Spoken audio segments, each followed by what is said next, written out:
Okay, welcome everybody.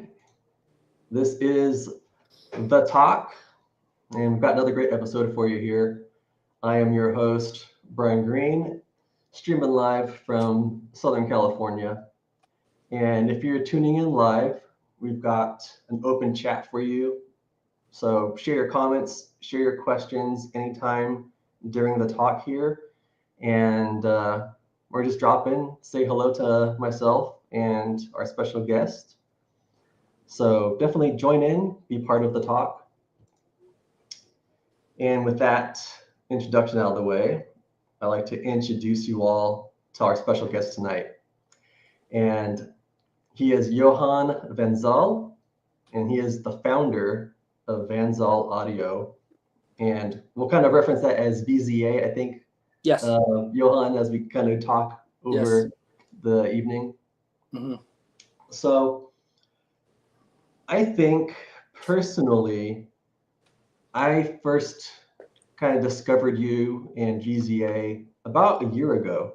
That's kind of when I started seeing you showing up at shows and doing demonstrations. Um, so yeah, correct me if I'm wrong, but were you out and operating kind of before that time? Say again. So You say would you what? so was VZA a kind of public company showing products kind of before a year ago? Because that's kind of when I first discovered you guys. Yes. Yes. We created a company several years ago, but the main focus was on research, research and development of the product.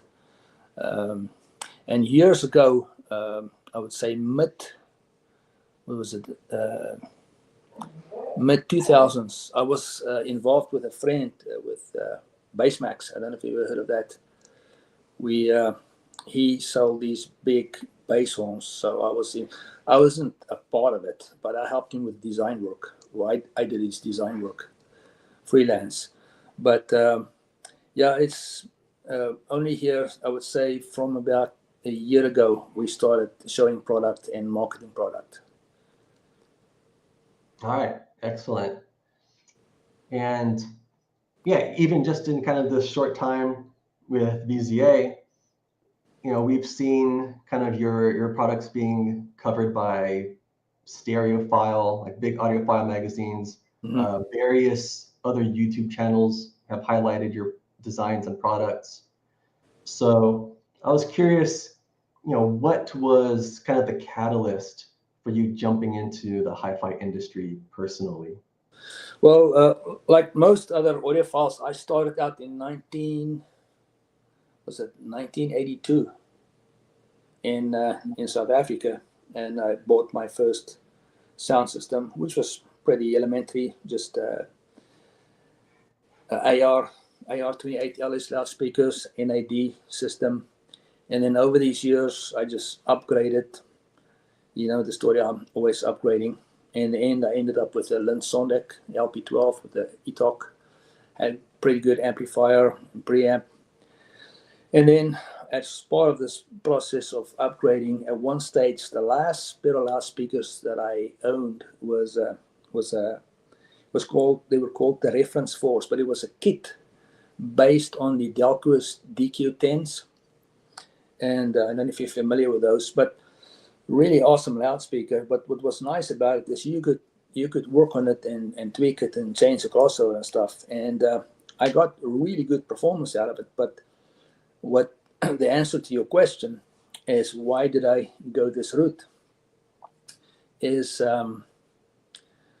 I found that regardless of how much I improved the sound was always far away. It was always distant.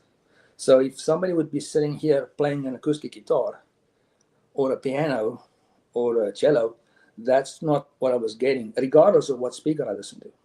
I mean, I went once to a hi-fi store and I said, listen, I want to listen to your best, please. And they let me listen to their best. And when I walked out that store, I said to myself, if you want the better speakers you want, you're going to have to build them yourself. In any case, so that was my problem. Is I was not experiencing what I wanted or what I expected. And then in 1989, I was reading this. So I read a lot of magazines, HiFi magazines. I read this magazine. This came across my path. And in here, this guy talks about this loudspeaker. And at the end of his review, he said something that I've never seen a reviewer say. He said, I have to say, then he says, deep breath, that these are the finest loudspeakers I've ever heard in my life. Now, I've never heard a reviewer say that of anything before or since. So there I made up my mind, I was going to go for horns. But, I was living in South Africa at the time. And it was really hard to come by information on. I was asking around. And back in the day, the internet was kind of like in its infancy. There was like very little out there. And I was looking and talking to people. And to be honest, I didn't even see a pair of horns or get to listen to a pair. It was just like I knew about them. But and then 5 years later, it was in 1994. In 94, it was 5 years later, I still had nothing. And then I did what I should have done a long time ago. I got smart. I prayed and asked for help, asked God for help. And the most amazing thing happened, I kid you not. Within a week, a guy walked into my office at work. And I knew him, great guy. He walked into my office and said, hey, Johan, can you help me with the CAD system, with the CAD program? I go, sure, I can help you. I said, can you tell me what you plan on drawing? He goes, I want to draw horns. I'm like, horns? Like in horn speakers? He goes, yeah, horn speakers. I go, do you have any information on it? He said, oh yeah, I have a thick file like this at home. And he said when he worked in the USA, he collected these magazines and he made photocopies of them. And then I asked him, would you mind if I borrow this file? He goes, sure, go ahead. So I took the file home. And I took that file and I studied it for the next 6 months, down to the T, everything. And after that, like I said, and I returned this file, so I had all my formulas and stuff. So this was before the time that people had personal computers in their homes. So back then I had a Hewlett-Packard 41CV handheld computer, that's what they called it, but you can program this thing. So I started writing my programs and I started designing. And so it's been an awesome experience. What was really interesting to me was I started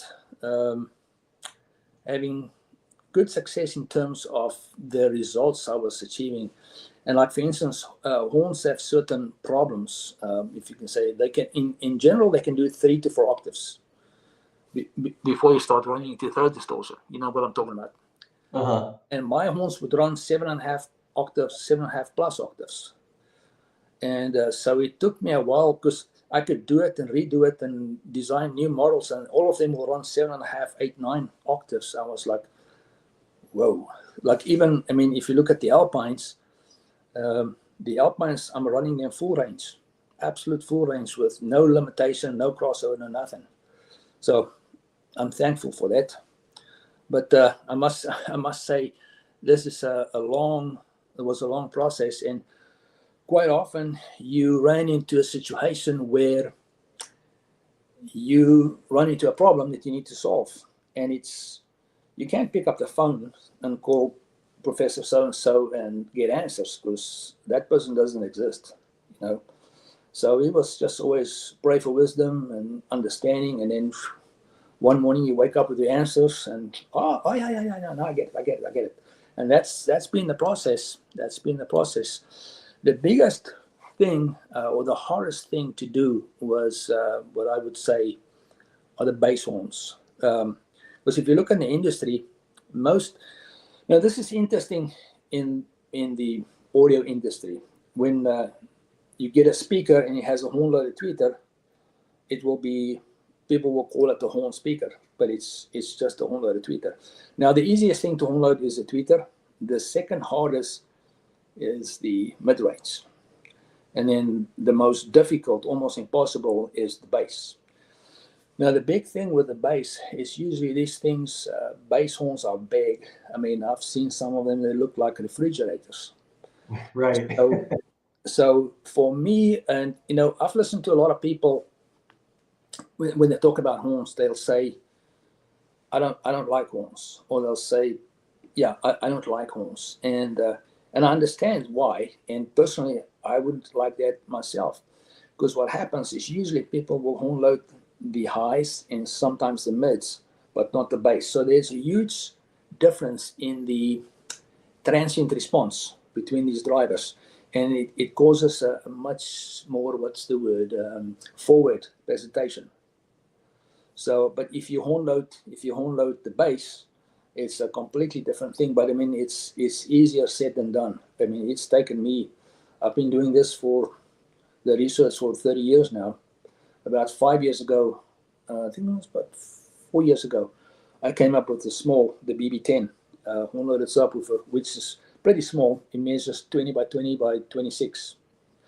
But this here to the show, I'm bringing a new sub. It's a bigger one. It's called the F15. It's flat like a wall, and it uses a 15-inch aluminum cone driver. So it has much more punch. So that's what I'm bringing this year. I'll talk about this later when we talk about the technology. Okay, well, hey, exciting. Yeah, we're kind of hearing it here first, maybe a new product coming that we'll see. So, yeah, if you haven't yet, get those tickets to Lone Star Audio Fest. You'll be bringing it to that show as well. Yes. No, I'm going to be there. I'm showing with two other companies, Miller Audio. He's going to be on Thursday night, I believe. He's doing the Dyna tube amps, and I'm also showing with Silversmith Audio with their cables. So the interesting thing with audio that I find is each of these different fields, like if you look digital to analog, amplification, cables, speakers, phono preamps, everything is a speciality in its own. So I can learn and know everything about horns and know absolutely nothing about amps. So I have to find other people that I trust in their area. And that's kind of like, so as you go through the process, you meet people who you can trust, you trust their project, and you like their product and they like your product, and then you start working together. Yeah, I think what's fun about this talk is, definitely hearing kind of what, was your personal inspiration and what brought you here, and, just kind of showing, how much time it takes, to really have something that's a viable product that produces what your goal was, what you had in mind. And this came from your personal drive and vision. It's interesting. One thing in life that I do and try and do is I try and figure out what is it that motivates people. And if you would ask me, what was it that motivated me to do this? And it's quite simple. I have this habit. I'm not sure if it's a bad habit or a good habit, but when I listen to a sound system, I listen for what's wrong. And the moment I find out what's wrong, I don't enjoy it anymore because it's not real. So I've had this goal that I want realism, because realism is truth. And I've been told by several people, forget about it, you can't do it. But I'm not sure if I'm hard-headed or what, but I've decided that's what I want. And, it's one thing to come out with a product for the market, but that's what I want for me. You see, this is what I want to experience for myself. And so everything that we bring to market is what I use myself personally. And that's what I get enjoyment from. And if if it's, what's the word? If it's good enough, it's not good enough. It has to be, you know what I'm saying? What's interesting is you've heard, you've seen I think some of the reviews on the Alpine of a year ago. What's really fascinating, awesome, is in the last year I've done a lot of development work on the Alpines. So the new Alpines going to the show is the same Alpines, but they now have a tweeter horn and a mid-range horn on. So this is known as the Alpine Z1. Now, what's fascinating about the Z1, I've never seen anybody else do this. So I have a 8-inch full range driver with no crossover, and it covers the range from 125 all the way up to 10,000 hertz. Okay, which is, I think, 6.5 about octaves. And then at the bottom, I use the BB10 sub, and above I have a horn-loaded AMT tweeter that with a single capacitor. So the benefit of this system is that the amplifier is connected straight with your main driver without any crossover components. And the amplifier can drive this driver over the entire bandwidth from 125 all the way through to, it runs over to 20K and down into the bass. But it's because the driver that I'm using go well into the 20K, but because of the load of the horn sits a little heavy on it. It rolls it out. So that's why I bring the tweeter in there. So the new horn, the new Alpine will have it has a mid-range horn and a tweeter horn on it. And it's interesting. I've been listening to this for quite a while, and a while ago, when was it? Beginning of this year, just for fun, I went and I took the horns off. I took the tweeter horn off and I took the mid-range off just to listen. And I sat down and I started listening and I burst out laughing. And the reason why I started laughing because it sounded so sleepy without the horns on it. I put the horns back on. So I think we're going to have a better show this year. It's for me, music is about life. It's spontaneous. It's alive, you see. And it's my experience, when I'm not kidding, is if you get a system, if the system is really good, it will sometimes grip you so bad that I would sit here and listen to music that it would totally overcome you, like that you would look around and see if anybody saw you, because it's just too much almost to handle. Now it happens from time to time, but yeah, for me that's where it's at. It's my honest opinion, and I shouldn't say this, but I feel that in the entire audio chain, that the loudspeaker in general is the bottleneck. And I can talk a little bit about the technology if you want, about the technology of horns. Of why I can get into that a little bit. Before we get into specifics, and I know we've touched on this a little bit already, but maybe you can we can kind of highlight your products. So we've got the Alpine mid horns, and that's your primary speaker product. Yes. And you have the BB10 horn. Yeah, that's the horn. Now the BB10 horn is a bass horn. It's efficiency. Now the Alpine's efficiency is, what was it? 101.5 dB at 1 watt. Now, and the BB10 is 106.5 dB at 1 watt. And I ran some tests years ago just to find what I call my minimum requirements for a bass horn.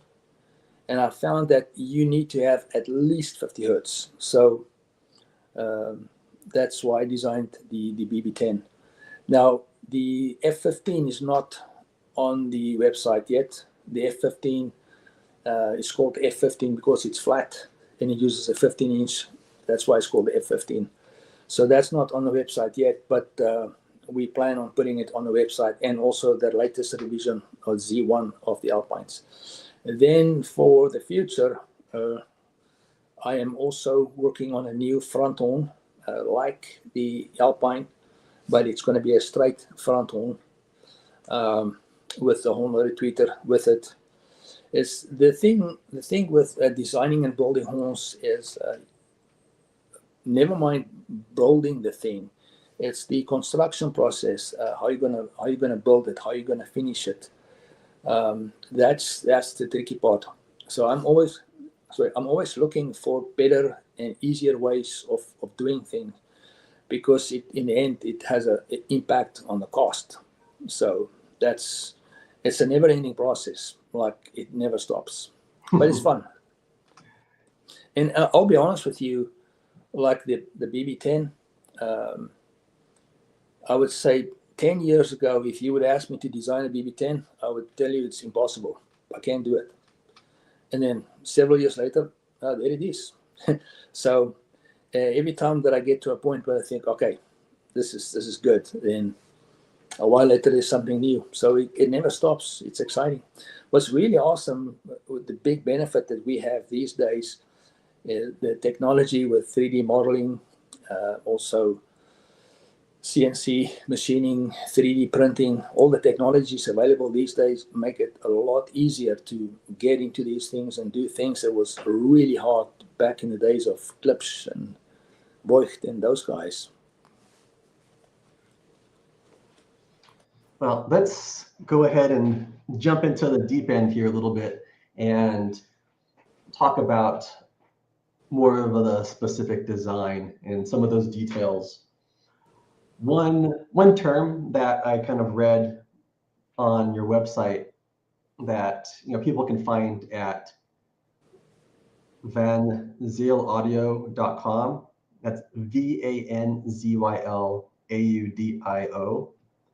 Is in some of your writing there on specifications, you reference the horn design as acoustic transformer. Yes. So I was wondering if you could go into detail that. Oh, yeah. A little bit. Yeah, this is okay. So several people in the past would tell me, you can't use a mechanical thing to amplify sound. It doesn't work like that. But here's the catch. So in the same way, when you have a bird flying, so I don't know if you've ever seen a parrot without its feathers. It looks like this. It looks funny. But so what happens is, but any bird, okay, its feathers on its wings allows it to grip the air, and that's how it flies. Okay. Now, if you start clipping some of those feathers, you interfere with that efficiency. Okay, so that's the problem with regular loudspeakers. And the problem is a regular loudspeaker. I'm talking about, you see a box and you can see the driver. Most of those run at an efficiency of 92 decibel at 1 watt or less, 92 dB at 1 watt or 89 dB at 1 watt, something like that. But here's the shocking part. 92 decibel at 1 watt is 1% efficient. 1%. So if you pump in 100 electrical watts into a 1% loudspeaker, you get 1 acoustic watt, which is, now here's the scary part. So every 3 dB below that, it's half as efficient. So you go from 1% to a half to a quarter. Okay. And so a lot of people will say, well, power is cheap, just get a bigger amplifier. But it's not as simple as that. Now, the good news, this is where the horns come in. The good news about the horns is every 3 dB above 92 dB is a doubling efficiency. So you go from 1 to 2 to 4 to 8 to 16 to 32. So in the same way that the trumpet comes up like an exponential, the horn does it too. Okay? And this is the reason why I'm so in favor of horn loading the entire thing, the bass, mid-range, and treble, because most people, they horn load mids and highs, but not the bass. But the area where you really need it is in the bass. Because when you look at an amplifier, the needles running, the place where you really need the power is in the bass. So if you horn load the bass there, you really get a tremendous benefit. Now, if you look at the if you look at this curve here, as it runs like this, regular speakers operate here, and it's not much of a gain. But the moment you start going over 92 dB at 1 watt, it starts going like this. So the dynamic character of the loudspeaker changes immediately. But here is the thing this is my main point. So my view is that a loudspeaker's ability to sound incredible is related to one thing, and that is the speed of the driver, how fast the driver can move. And that's directly related to how short the amplitude is over which it runs. Okay, so the shorter the amplitude, the better. Now, if I would give you, let's quickly talk about headphones. So most people would agree that headphones in general sound clearer than anything else. Now, there's a reason for it. When you place headphones on your ear, they drive a very small volume of air. And the drivers are pretty small, but large in comparison to the air volume. And because of that, they make tiny movements. And because of those tiny movements, that's why they're so quick. Now, I was going to add something.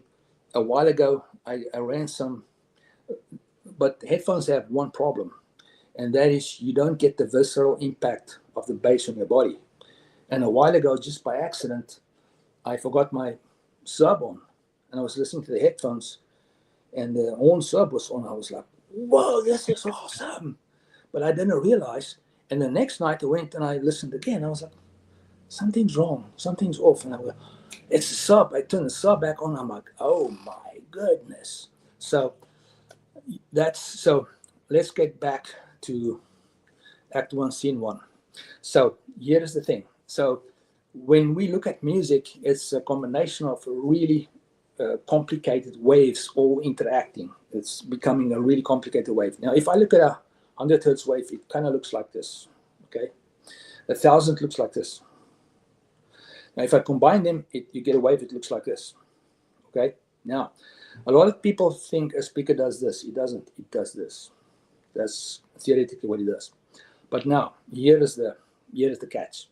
So if I would give you a 10-pound barbell, so I want you to hold this barbell, okay? And I want you to go between my hands as quick as you can. You're going to go like this. So now take the same barbell, go between my hands as quick as you can. You can actually be able to do it. So as you reduce your amplitude, you can actually track those fast pulses. And that's where the clarity comes from. And that's the same benefit that you have with the headphones, because it's right there. So if you can, but the problem is now, if you do that with a loudspeaker, as you reduce the amplitude, you can't hear it anymore. But if you put this acoustic transformer on it, that couples with it. So the only thing that it does, so a horn is a transformer. It transforms high pressure, low amplitude to high amplitude, low pressure. And it physically, I measured it. I had the theory, but it physically slows the wave down. I had a theory that is doing that, and I have this software, Clear Pocket. You can actually measure things.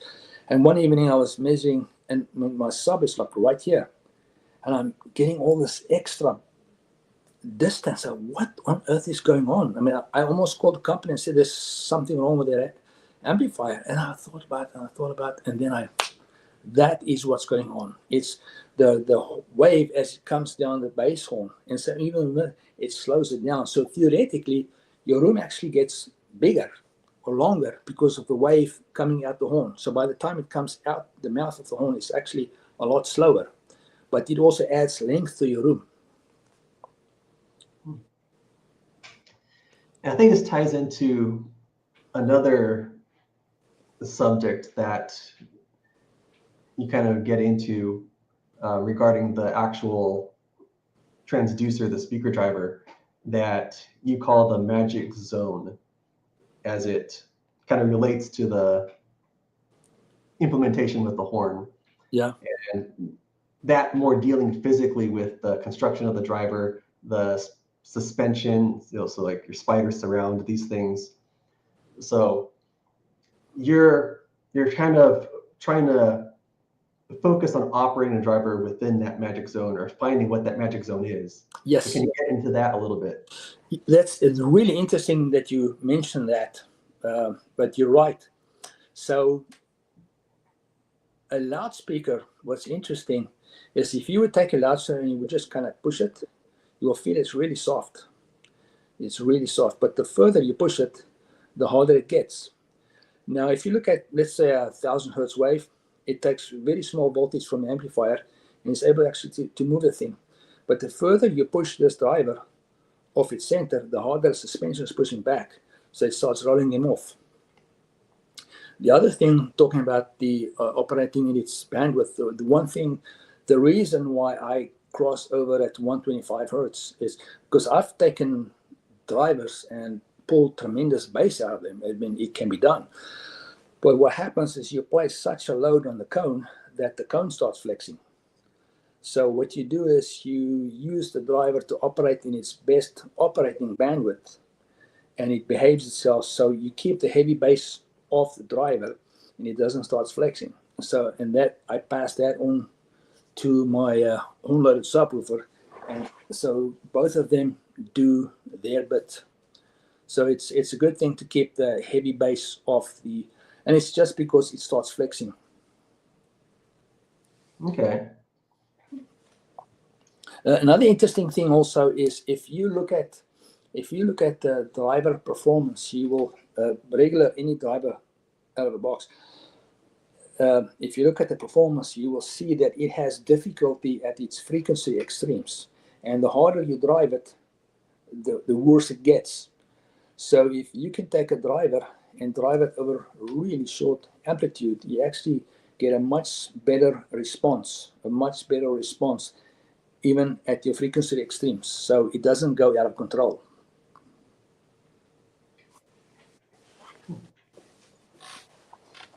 Yeah, I think another thing that, if our, viewers aren't familiar with your designs, is on your Alpine midhorns.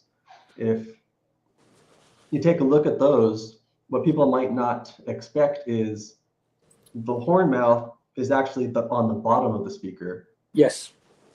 Can you maybe kind of detail, Oh, yeah. if that's providing different type of coupling to the room? How's that affecting the? That is a very good point that you mentioned there. So horns are interesting in the sense that I'm going to explain this. Okay, so if I design a horn and I mount it up on a pole, it has a certain size mouth. If I take the exact to reach a certain bass frequency. So if I take the same horn and I place it on the floor, I can get by with half the mouth size. So if I take the same horn, place it against the back wall, I can have the mouth size again. So what I do as a rule with the Alpines, sorry, I wanted to get them small. What I did with the Alpines is I wanted 125 hertz. So I designed it to be placed on the floor against the back wall. Now, so I'm still getting my 125 hertz, but there's another tremendous benefit of this. Now, when we look at normal loudspeaker setups, what we will notice is they have to pull them into the room, far away from the walls, back wall and side walls, because it has wrap around. And what's really unique, I think, about the Alpine horns is it focuses the sound forward.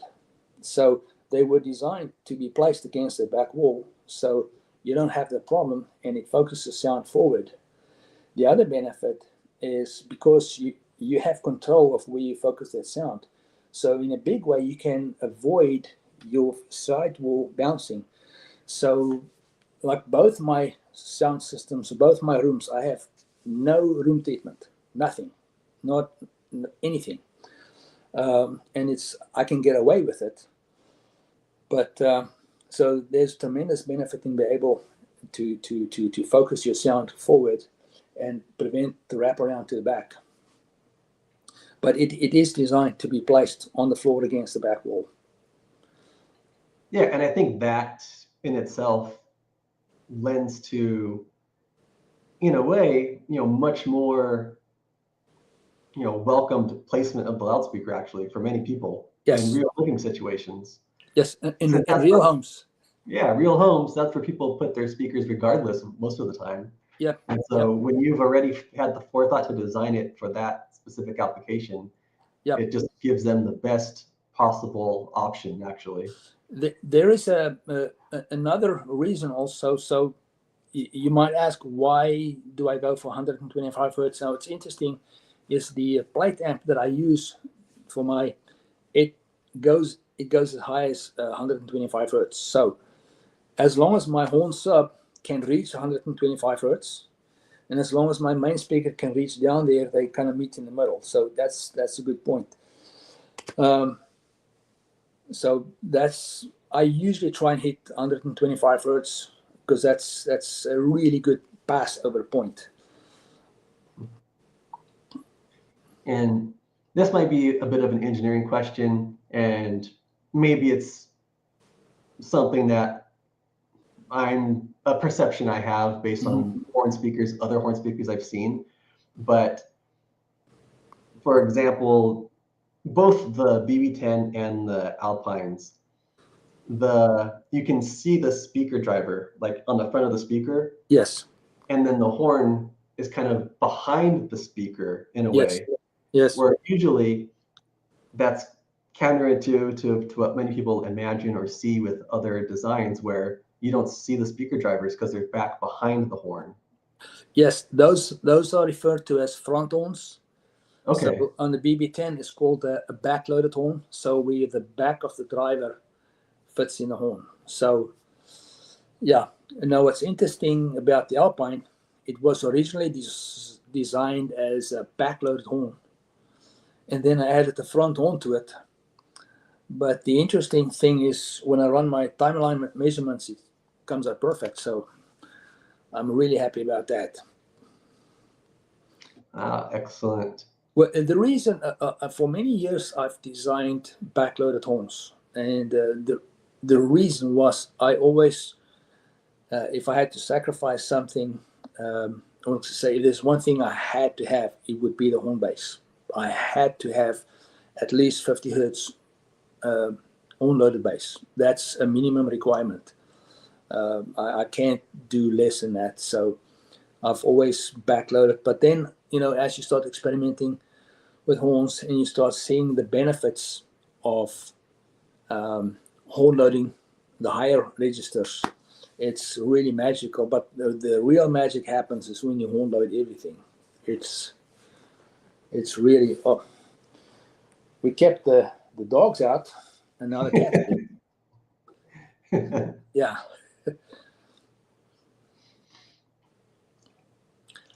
Every night about this time, she steps in here and starts purring.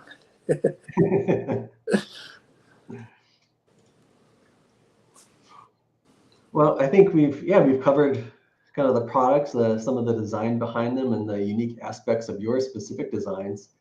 So, how about maybe one of some questions that we can close on is, do you have any particular favorite test tracks or music that really inspired the focus on horn design of your speakers? In my early days, I listened to Dire Straits a lot, and there were certain groups that I really liked. I loved Alphaville. I really liked Boston. But over the years, I started listening to more stuff, and what's kind of surprising, there's a guy on YouTube, Luke Silva. He sings in London on the streets with bystanders, and my goodness. So I listen to a lot of music on YouTube. I listen to a lot of music on Tidal. I enjoy Tidal a lot, and especially the high res. So I honestly think that in terms of audio, that we today live in the golden age of audio. Because if you look at the technology available these days in regards to DACs and preamps and power, it's just absolutely amazing what's going on in the world today. I think we can achieve sound today on a pretty good budget that you couldn't even do on a really big budget way back in the day. So I think we're in a way better place today than way back. Yeah, and that's awesome. And people, yeah, people can experience that for themselves by coming to the shows. And I just want to highlight for everyone here that you'll be showing at Lone Star Audio Fest Yes. coming up in May. That's going to be May 2nd, 3rd, and 4th Yes. in Round Rock, Texas. So if you're anywhere near the Austin area, that's really close for you. You can stop in. You can still pick up early bird tickets, I believe. So people can save a couple of bucks getting early tickets, and just visit theshownow.com and you can find a link there. And yeah, get yourself a ticket and attend and come hear these for yourselves, because that's going to be the best thing you can do. Really experience it in person, hear it with your own ears, and possibly suggest your own favorite music and really hear it in a different way. As far as your products, Johan, where can people find or purchase them if they're looking to? Right now, I would say best is to email. Okay. Just email us, yeah. The thing with our development that happened really rapidly is once you put a product into production, it's basically cast in stone. But I was able to do the additions on the existing product, so I'm really happy with that. But email, I would say right now is the best. Or if they go on our website, I think my phone number is on there. Sure. Yeah, and I can share it here if you want. But yeah, anyone can find that. vanzylaudio.com, VANZYL audio. Actually, I can put it in the chat for anyone that wants to see it. But this is the website you guys can go to and get Johan's contact info. Take a look at all the products, specifications there. He's got a really nice section with some more background, his personal story getting into audio, and it's really interesting. I think you guys should all go ahead and take a look at that. But yeah, is there anything else you'd like to add on here, Johan, as we kind of close out our episode today? No, I don't think so. I really enjoyed it. Nice meeting you guys. Yeah, absolutely. I mean, we had a couple of comments come in here. I don't know if you could see them on your screen. We had one here from Joshua Miles, just commenting on the beautiful art of your designs and speakers. Joshua is a great guy. Great speakers also. And he's actually from Austin. Mm-hmm.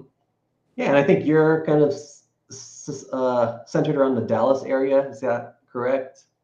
Yeah, we're in Dallas. We used to actually, when we immigrated here, we lived in Round Rock for 3 months. So we immigrated to Austin and then to Dallas.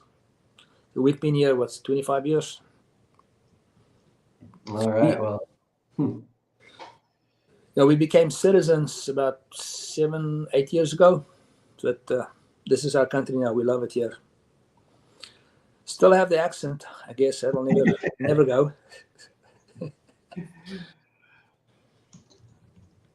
Well, that's excellent. I mean, I've got some other wonderful friends from South Africa area that I grew up with. So, oh, really? You're in good company. Yes. Thank you. But yeah, I just want to thank you, Johan, so much. It was great having this talk with you, and look forward to everyone being able to meet you and hear these wonderful designs at Lone Star Audio Fest. Yes. Awesome. Thank you. Looking forward to it. All right. Have a great night, and thank you everyone for tuning in. And awesome. We'll see you in the next episode. See you. Bye. Thank you. Appreciate it. Good night.